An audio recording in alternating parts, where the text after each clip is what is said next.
አርብ ገባሁኝ አርብ ወለድኩኝ ቅዳሜና እሁድ ውሎ አሁንም ሰው ሞተ ማለት ነው የሳውን ልጅ ሳይ ማለት ነው ከዛ ወዲህ የሆነ ቡዳ እንዳለብኝ ነገር በቃ መሳፈራለሁ መጠጋት ፈራለሁ እኔ አድርጌ ወይ በኔ በደል እንደዛ እንደደረሰብኝ ነው ሰዎች የሚያስቡት በቃ እንደዚህ ደም እንኳን ፈሶኝ እኔ ሲቸገር ምንም አይመስለውም እሱ ከ9 ዓመት በኋላ ለኔ ሴት ልጅ የሰጠኝ እግዚአብሔር ለሌላ ሰው ልጅ አይሰጥም ያቺ ሽታ የልጆች ሽታ በእግዚአብሔር እንደተወደደ የስንዴ እርሻ ሽታ ይሆንልሽ ልጅሽን ይዤ ጸልያለሁ በሚቀጥለው ጊዜ ልጅሽን ይዤ ጸልያለሁ ማን ነው ስም ለምለም ከየት ከተማ መጣሽ ከነገሌ አርሲ ነገሌ እንዴት መጣሽ መልካም ወጣት በስምንተኛው ዙር አስቤ ነበረ አምስተኛ ምዝጋባ ካለቀ ወዲህ ነው ያው ጊዜውም እንደሄደ ያወቁት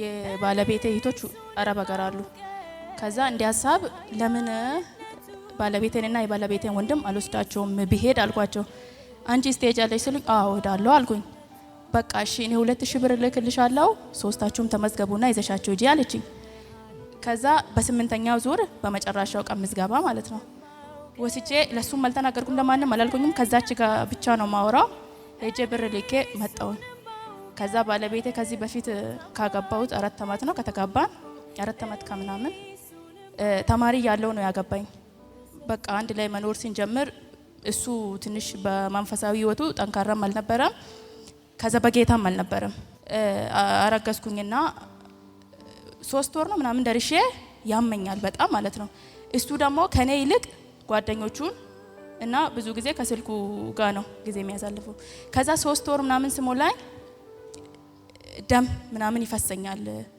እርጉዞኜ ማለት ነው ከዛ ሐኪም ቤት ምናምን ሄዳለሁ ከዛም በላይ ደግሞ በቃ እንደዚህ ደም እንኳን ፈሶኝ እኔ ሲቸገር ምንም አይመስለውም እሱ ፈልጎ እንዳልሆነ አውቃለሁ እንዳይሰማው በጣም በቃ ደም ያስቸግረኛል ሐኪም ቤትም ወሰደኝ ከዛ ይሄ እርግዝና ማቋረጥ አለበት አሉ የሱ ቤተሰቦች ያው አንቺ ከምትጎጂ እርግዝና ይቅርና ሻሸመኔ ሄደሽ እንደዚህ አሉኝ አይ የማይሆን ከሆነ አይሁን እንጂ አልፈልግም ምናምን ነገር ብዬ ወሰንኩኝ እኔ ከዛ ሻሸመኔ ኤሳ ጋር ሄጄ ታየው የማህፀን ስፔሻሊስት ነው ከዛ 4 ወር ሞልቶኝ ነበር በዛ ሰዓት ሲያየኝ በ4 ወር ገና የመጀመሪያሽ ነው አለኝ አዎ አልኩት አይ ልጁም ኖርማል ነው ይሄ ደም ይተውሻል ብሎ የሆነ መድኃኒት ሰጠኝ እሱ መድኃኒት ለ1 ወር ተጠቀምኩኝና ከ1 ወር በኋላ ነይ ተመልሰሻለኝ ተመልሼ ስመጣ ሐኪም ቤት ሲሄድ ደሙ ይጠፋል ቤት ምናምን ሲሆን ደግሞ ያለ ሞዴስ መንቀሳቀስ አልችልም እርጉዝ ነኝ ከዛም በላይ በቃ እሱ ጥሎኝ ይወጣል በቃ አብሮኛ አይሆንም እኔ አለቅሳለሁ በቃ ትንሽ እኔም በዛ ሰዓት ደግሞ ትንሽ ከመንፈሳዊን ተርቄ ነበረ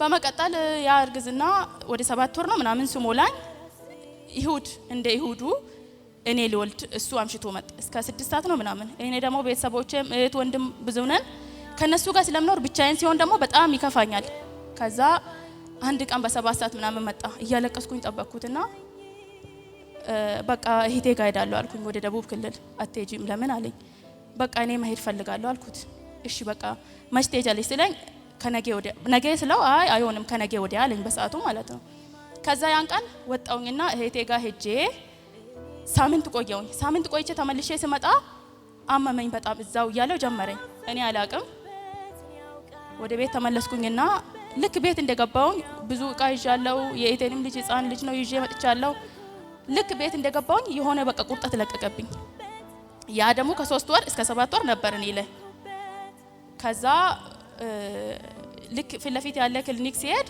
አዩኝና በቃ የሆነ ያልተስማማት ምግብ በልታለች አለችኝ ዶክተሯ ናርሷ ማለት ነው ከዛ አረ እኔ ምግብም አልበላውም ስላት አይ ያ ነው እንጂ ሌላ ችግር የለውም ማርፌና ክኒኒ ልስጣት አለች በሰዓቱ እኔ ማሙ እየተሰማኝ ስለነበረ አልፈልግምም አላልኩኝም የሆነ ማርፌና ክኒኒ ሰጠችኝ ከዛ እኔ እንደዛ ያረጋኝ ነበረው በ7 ወር ምጥ ነበር ከዛ ኩየራ ሆስፒታል እዛ ሲገባ አየኝና ዶክተሩ ቀርቧል ምናምን አለ ገባውኝ አልቆየውኝም 30 ደቂቃ ወለድኩኝ ማለት ነው ከዛ ሲወልድ የሆነ በጣም ሽታ ያለው ነገር ነው የሚወጣ ከውስጤ እነሱ አያቁም ምንድነው እዚህ ግቢ የሆነ ነገርማ ሞቷል ምናምን ይላሉ ከወለድኩኝ በኋላ በጣም ሽታው ስለምገማ እማ አሉኝ ልታስወርጂ መድኃኒት ተጠቅመሽ ታውቂያለሽ አለኝ አይ አልኩት በጣም ይገርማል አሉና ስንት ወርሽ ነው ሲሉኝ 7 ወር ሄደው አዩ ሲያዩ ህፃኑ ትንሽ ነው ግን ኖርማል ነው ገባውኝ ህፃኑ ማሞቂያ ውስጥ ወሩ ስለደረሰ ማሞቂያ ውስጥ ብለው አስገቡ አስገብተው ይሁድ ወልጄ ሰኞ ማክሰኞ ውሎ ሮቡን ያው አልነበረም ህፃኑ ጠፋ ማለት ነው። ያ ቀን ሲጠፋ ደግሞ ህፃኑ ሲጠፋ ምን አረኩት? እሱን ወደ ቤት ሄድና አልተኛህም ተኝተና ለህፃኑም ልብስ ይዘና አልኩትና ቤት ልኬዋለሁ። ቤት አድሮ እንዲመጣ ሮቡን እንዲመጣ ማለት ነው። ማክሰኞ ማታ ነው ሄደው።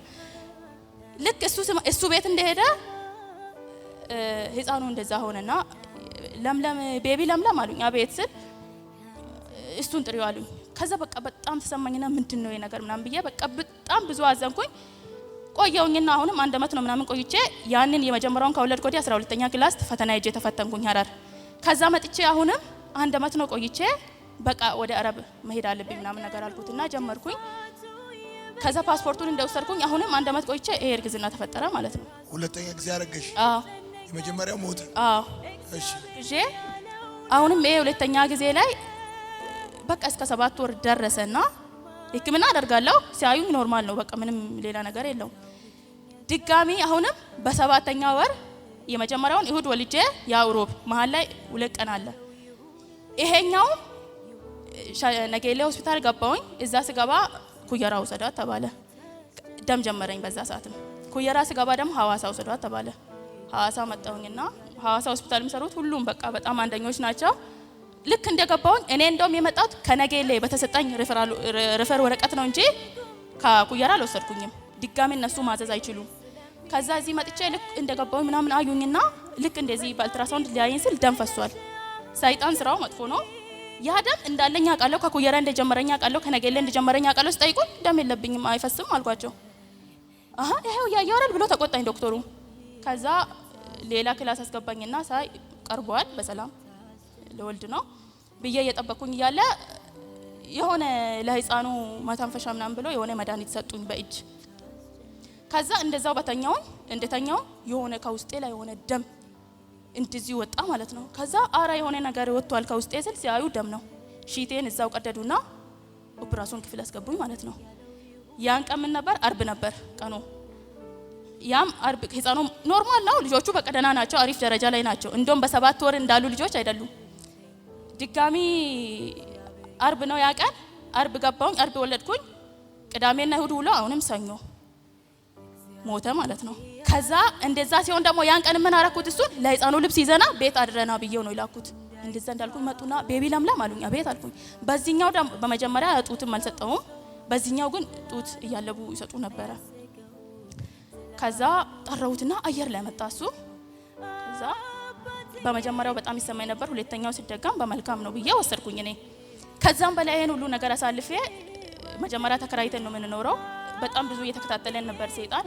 ተከራይተን ቤተሰብ ጋር ገባን። 3 ወር ቆይቼ ወደ ራሴ ቤት ገባው ተከራይቼ መኖር ማለት ነው። እዛ የኖርኩኝ ያው ብዙ ጊዜ ማሳልፎ ብቻዬን ነው። እሱ ስራ ይወጣል፣ ባጃጅ ነበረን። ያ ባጃጅ እየሰራ ምንም ነገር አያደርግልኝም፣ ግን ይሰራል አያደርግልኝም። የቤት ክራይ ነው፣ ዘይት ምናምን አስቤዛ ነው የሚገዛልኝ እሱ። አንቺ እንደ ሚስት አይንከባከብሽ ምንም ወፍ አንድ ነገር። ከዛ አይንከባከብኝ። ሳወራ ደግሞ ጭቅጭቅ ብሎ ነው የሚያስበው። የሆነ ስህተቱን ስነግረው ጭቅጭቅ ነው ብሎ ማስበው ጀመረች ደግሞ ይላል። አዎ። ከዛ ሁለተኛው እንደዛ ከሆነ ወዲህ ፈጣሪዬን አመስግኜ በቃ ማለት ለመልካም ነው ብዬ ከመጀመሪያ ይልቅ ሁለተኛው ሲደገም በቃ ብዬ ተውኩኝ ማለት ነው። በቃ ማዘንም ተውኩኝ። ሁሉ ነገር ሁሌ በጣም ይሰማኝ ከሱ ጋር የሆነ ጭቅጭቅ ሲፈጠር ድጋሚ ሁለተኛ ከወለድኩ ወዲህ አረብ ሀገር መሄድ አለብኝ ብዬ ወሰንኩኝ። ኦፕራሲዮን እንደሆንኩኝ በ15 ቀን ፓስፖርት ወጣ። ያንን ወሰድኩኝና ሲኦሲ ተማርኩኝ ማለት ነው ነገሌ። በቃ ሄዳለሁ ብዬ ወስኜ ያለችኝ አንድ ተስፋ እሷ ናት ብዬ ቅድም ስታስተምር። ከዛ ያን አረብ ሲጀምር እስከ 2 አሁን መስከረም ላይ ነው ኤክስፐርት የሚሆነው ማለት ነው። ሲኦሲውም ሞከርኩኝ፣ እምቢ አለኝ። ሰው ቀይራለሁ፣ ደላላ ቀይራለሁ፣ ዝም ደላላ ቀይራለሁ፣ ዝም በቃ ምንም አይሉኝም። ጠብቂ፣ በትዕግስት ጠብቂ። እሺ ብዬ ቆየሁኝ። በቃ ይሄ እሷ አልተሳካላትም፣ እሱ መሄድ አለበት አሉ ቤተሰቦቹ ማለት ነው። አረብ ሀገር መሄድ አለበት አሉኝ። እሺ ብዬ እንደዚህ እያሉኝ ነው ምን ትያለሽ አለኝ። ያን ቀን እንዴት እንደጠየቀኝ ገርሞኛል። ምንም አይጠይቀኝም፣ ምንም አንመካከርም። ከዛ እንደዛ ስለኝ ወይ ጥሩ ነዋ በቃ እሺ አልኩት። ከዛ አንቺ ቤተሰቤ ጋር ትመለሻለሽ አለኝ። በቃ ካልክማ ምንም ማድረግ አልችልም እሺ አልኩት። እሱ ተሞከረለትና ልክ እሱ ከዚህ አዲስ አበባ ይሁድ ቀን በረራ ነው ሲሄድ መንገዱ ተዘጋ ማለት ነው። ጌታ ረዳው። ከዛ እዛ ሲደርስ ደግሞ በቃ አንድ ሳምንት ቆይና አስቡ ባጃጅ ሽጦ ነው የሄደው፣ መሬት ሽጦ ነው የሄደው። በቃ ብዙ ነገር ጨርሶ ሄዷል። ሲሄድ እንኳን ቻው ማለት እስከ አዲስ አበባ ሸኝቼዋለሁ። አቅፎኝ እንኳን አልሳመኝም፣ ቻው አላለኝም። ሄደ። አዎ ሸኘሁትና አዲስ አበባ ድርሼ መንገዱ ዝግ ስለሆነ በጅጅጋ አርጋችሁ ሂዱ ተባለ። ልክ ጅጅጋ ደርሰው ከጅጅጋ ወደ ሶማሌላንድ ደግሞ በእግር ነው የሚሄዱት። በመኪና ሲሄዱ ተያዙ ማለት ነው። ተይዣለሁ ብሎ ደወለልኝ። ከዛ በቃ አይዞ ምናምን ነገር አልኩኝና አገኘው ይደግ እግዚአብሔር እያለ ለምን እፈራለሁ? እሱ መዝሙር በቃ አዳምጣለሁ፣ ልክለታለሁ ምናምን። ልክ ሶማሌላንድ እንደገቡ ደግሞ ሁሉንም ሰው ያሳልፉና እሱን ቁም አሉት። ዳር ይዞ ቆመ ማለት ነው። ጌታ ረዳው። ከዛ ፓስፖርቱ የ10 አመት ነው የሱ አዲሱ ማለት ነው። ከዛ አዩና እንትን ስሉት አረ ደላላው ጋር ደወለና እንደዚህ ያሉኝ ነው ስል እሱም አንዳንድ ነገሮች እንዲያስተካክል ነገራቸውና ይሄ ልጅ ከዛ ተነስቶ ዱባይ ገባ ማለት ነው። ዱባይ ገብቶ ቀድሜ ነን እንጂ ትክስ ራሱ ምልክለት አይልክልኝም። እዛ ገብቶ ማለት በቃ ለምን ልጅ ስለሌለኝ ብዙ ነገር ነው ማስበው። ከሱ ጋር የሆነ ነገር ሲፈጠር በቃ ያለፈውን ሁሉ ነገር ነው ማስበው። ያ ነገር ደግሞ በጣም ውስጤን ይጎዳኛል። ከዛ ቆየውኝና እዛ ገብቶ 1 ወር ነው ምናምን ቆይቶ ስራ መጀመር አለበት። ሲያዩት ቲቪ አለበት አሉት። ወደ ሀገር መግባት አለበት አሉት። ያ ሁሉ ነገር ካለቀ ወዴት መጣ? እዚህ መጣ ማለት ነው። በ1 ወር ውስጥ ወደ ኢትዮጵያ መጣ። ይዘሽው እዚህ ግቢ ገባ። አዎ ምን ሆነ? አሁን እዚህ ግቢ ገብቶ እዚህ ገብቼ ቤት እያለ ሁሌ ነግረው ነበረ። በቃ ማለት ይሄ ሁሉ ነገር እግዚአብሔር እያስተማረን ነው። መመለስ አለብህ። በቃ በጌታ እንሁን። እኔ ራሱ እሱ ከዛ ከመጣሁኝ ነው አገልግሎት ጀመርኩኝ። ኮየር ገባሁኝ። ቃልዎት ነገሌ እዛ ነበር የተማልኩት ደቃ መዝሙር። ያንን ወረቀት እዚህ ቀርሳ ነው ያገባሁት። አስገብቼ በቃ ጀመርኩኝ መንፈስ። እሱ እንደዛ ሲሆን ፈተና ሲበዛ በቃ ያለኝ አማራጭ አንድ ብቻ ነው፣ እሱ ነው ብዬ ገባሁኝና ሁሌ ይመክረዋለሁ። እዚህ ግቢ ገብቶ በግድ ነው ያመጣሁት። ይሁድ ቀን እኔ ሲመጣ ይዤው ልመጣ ማለት ነው። ተነጋግረን ልብሱን ሐሙስ ቀን ነው ያዘጋጀሁት። ይሁድ ቀን እኔ አገልግሎት አለብኝ። ያንን አገልግሎት ኮየር አገልግዬ እስኪመጣ ድረስ ልብሱን ቀይሮ ወጥቷል እሱ ከቤት። ከዛ እህቶቹ ጋር ደወልኩና ነገርኳቸው። ስነግራቸው ደወሉና እሱ ጋር እንዴት እንዳገኙ ተላቀም ምን ማለት ነው ምናምን አንተ አትማርም ብሎ በቃ በጣም ተቆጡትና መጣ። ቤት መጣና ቤትም አልመጣም። ደወልኩለትና ምን ልትሆን ነው አልኩት። ከዛ ምን ልትሆን ነው ስለው አይ በቃ ሂጂ ቤተሰብ ደግሞ ውጡት ብሎ ማለት ቤት ልናሳድስ ነው ምናምን ብለዋል የሱ ቤተሰቦች። ቤትም እኮ ልፈልግ አስቤ ነበር ምናምን አለ። እስከ ዛሬ ድረስ የት ነበርክ? ሻሸመኔ ለፍ እኔ ከቀርሳ ልብስንና የኔ ልብስ ይዤ ሄዳለሁ አልኩት። መናሪያ ተገናኘንና መናሪያ ተገናኝተን ጀመረ ማለት ነው። እኔ ለኔ ማሰብ እንደዚህ 2 ሻንጣ ይዤ ያንን 2ቱንም ሻንጣ ከኔ ተቀበለና መኪና ውስጥ አስገባ። ለምለም አለኝ እኔ እኮ ከቤተሰብ ሙጡ እያለ ነው አይደል? ሻሸመኔ እኮ ቤት ቢፈልግ ወይም ነገሌም ቢሆን ቤት ቢፈልግ አንቺ ሂጂ አለኝ። እስከ ዛሬ የት ነበርክ? ለዛ መሄድ አለብን አልኩት። ከዛ እሺ ብሎ መጣና እዚህ ገብተን የመጀመሪያ ቀን ያው ከትንሽ ነገር ነው የምማረው ብለን አንተ የሆነ እስክሪፕቶ ይወድቃል ከእጄ ማለት ነው እዚህ። ከዛ እኔ ቁጭ ብዬ አንስቶ ሰጣኝ። ጀምሯል ይሄ ነገር ብዬ ከዛ እስክሪፕቶ አንስቶ ሰጣኝ እዚህ ማለት ነው። እኔ እኮ የምረዳው ምን ተቀላችሁ? የመጨረሻ ከመቸገሩ የተነሳ ይሄ እስክሪፕቶ ከወደቀበት አንስቶ በሱ እጅ መስጠቱ ለሷ መልስ ነው። ይሄ ተአምር ነው በጣም ለኔ። እስክሪፕቶ እንደዚህ ብድግ አድርጎ መስጠቱ። እሺ ቀጥይ። ከዛስ ምን አረገ?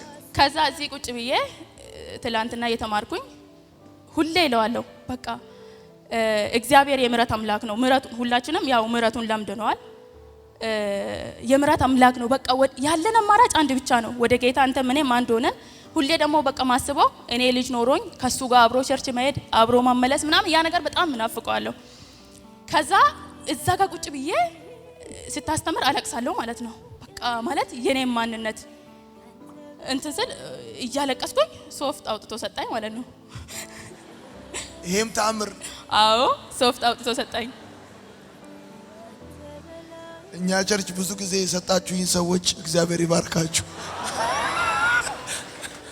እሺ ከዛ ሶፍት ሰጣኝና በቃ ማች ነው ዮኒ ጌታን የምትቀበሉ ሰዎች ነው ወደፊት ብሎ የሚጠብቀው ብዬ እሱን እየጠበቅኩኝ ነበር። ከዛ የኔ ስራ አሁን እዚህ ማለት ነው ጠዋት ብቻ መጥቼ ወንበር መያዝ ነው እንጂ ቡና ራሱ ነው፣ ምግብ ሂጂ እንዴቶች ምናምን ብሎም ደውለው እሱ ነው ቴኬር ያርግሽ። አዎ እሺ አይ ጥሩ ልምምር ጥሩ ልምምር። አይ እሺ ከዛ ትላንትና ስታስተምር በደማስቆ ላይ እግዚአብሔር ምን አደረገ? ምህረት ትላንትን በምህረት ዛሬን ደግሞ ሰጣው፣ ነገን አሳየው። ያ ነገር ሁሌ ይለዋለሁ በቃ ማለት ምህረት ትላንትናን ያው በምህረት ዛሬን ደግሞ ሰጥቶናል፣ ነገን ደግሞ አሳይቶናል። ለዛ ወጣቶችንም ማለት የምፈልገው ምንድነው እግዚአብሔር ምህረት እስከሰጠን ድረስ ዛሬንም ደግሞ እስከሰጠን ድረስ ምህረትም እስካደረገልን ድረስ አንድና አንድ እሱ ብቻ ነው። በዓለምም ብንሆን በዓለምም ብትሆኑ የሚገኝ ትርፍ የለውም። ለዛ አትቀልዱ። የመረጣችሁት ትክክለኛ ውሳኔ ስለሆነ በዛ አጋጣሚ ደግሞ እሱም ጌታን ተቀብሎ በጣም ደስ ብሎኛል። እሺ ጌታን ተቀብሏል። በመጀመሪያ ደረጃ ጌታን ተቀብሏል። ሁለተኛ አንቺን ደግሞ በግድ ይቀበላል። በግድ አንተ ይኸው እኔ ወደዚህ አልጠራም ግን አንድ ነገር አደርጋለሁ። ምን በሏ? ከ9 ዓመት በኋላ ለኔ ሴት ልጅ የሰጠኝ እግዚአብሔር ለሌላ ሰው ልጅ አይሰጥም። ቃየል በገደለብኝ በአቤል ፋንታ እግዚአብሔር ዘር ተክቶልኛል ስትል ስም እንዳወጣች በጌታ በኢየሱስ ስም ይስሐቅ እቤትሽ ይስሐቅ፣ ይስሐቅ እቤትሽ ይስሐቅ። በጌታ በኢየሱስ ክርስቶስ ስም ጸለይኩልሽ። የልጆች እናት ያድርግሽ። ዘርጉጆቻችሁን የዛሬ ዓመት በዚህ ጊዜ በጌታ በኢየሱስ ስም ሳቅ ቤትሽ ይግባ፣ ምስጋና ቤትሽ ይግባ። በጌታ በኢየሱስ ስም የጭንገፋ መንፈስ ይመታ፣ የጭንገፋ መንፈስ ይመታ፣ በኢየሱስ ስም ይመታ። ወቅት እየጠበቀ የሚረብሽሽ ክፉ መንፈስ በኢየሱስ ስም ይመታ። በመለኮታዊ ባዮሎጂ በእግዚአብሔር ተአምራት በእግዚአብሔር ቸርነት ልጆች በእጅሽ ይደጉ። እናት ያርግሽ፣ እርጥብ ሁኚ፣ አራስ ሁኚ። በጌታ በኢየሱስ ክርስቶስ መሪ ባንቺ ቤት ይወለድ፣ አገልጋይ ባንቺ ቤት ይወለድ። ባረኩሽ። አሜን። ነይ ነገር አለ። ሰው እንደ ቀልድ ነው የሚቆጥረው የሰውን ልጅ ሳይ ማለት ነው። ከዛ ወዲህ የሆነ ቡዳ እንዳለብኝ ነገር በቃ መሳም ፈራለሁ፣ መጠጋት ፈራለሁ። የሆነ እኔ አድርጌ ወይ በእኔ በደል እንደዛ እንደደረሰብኝ ነው ሰዎች የሚያስቡት። እና አውቃለሁ፣ አምናለሁ። ደግሞ አሁን ከተማርኩኝ ወዲህ ያ ሁሉ ነገር ሲፈጠርም የነበረው እግዚአብሔር ዝም ብለህ የምታገኘው ነገርና የሆነ ዋጋ ከፍለህበት የምታገኘው ተምረህ የምታገኘው ነገር አንድ አይደለም። እግዚአብሔር ይሄንን ለማድረግ አስቦ እንደሆነም አውቃለሁ። አመሰግናለሁ። በጌታ በኢየሱስ ስም ሳቅ ቤትሽ ይግባ፣ ሳቅ ቤትሽ ይግባ።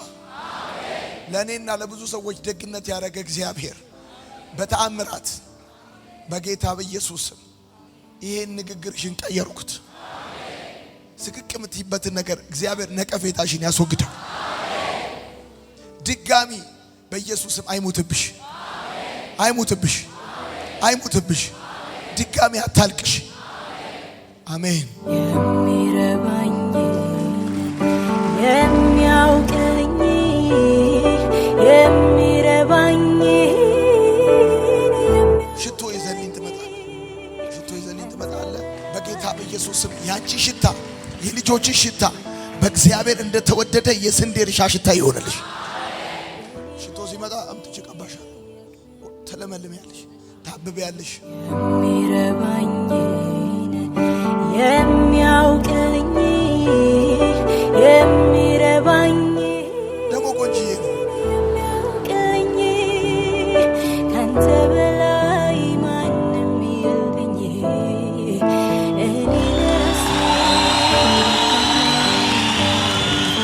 ካንተ በላይ ማንም ሚስትህን መንከባከብ አለብህ። ቶሎ ቶሎ ወድሻለሁ ማለት አለብህ። አሁንም አሁን ካፎቶ አቅም በወዱ ነው የሚወድሽ። አንተ ተንከባከባት፣ ወደዳት፣ ጠብቃት፣ በደንብ ተንከባከባት። እሺ የሚረባኝን የሚያውቅልኝ የሚረባኝን ካንተ በላይ ማንም የለኝ። ሚስቱን የሚሰማ ትልቅ ደረጃ ይደርሳል። ውደዳት፣ ተንከባከባት። ሚስትህን አሁን የሰር ብለህ ነው ወዳችኋለሁ። ይኸውልሽ ትለመልሚያለሽ፣ ታብቢያለሽ። ሞት ከቤትሽ ከደጅሽ ይርቃል። ከዛ ሳቴ ልጅሽን ይዤ ጸልያለሁ። በሚቀጥለው ጊዜ ልጅሽን ይዤ ጸልያለሁ። ቻው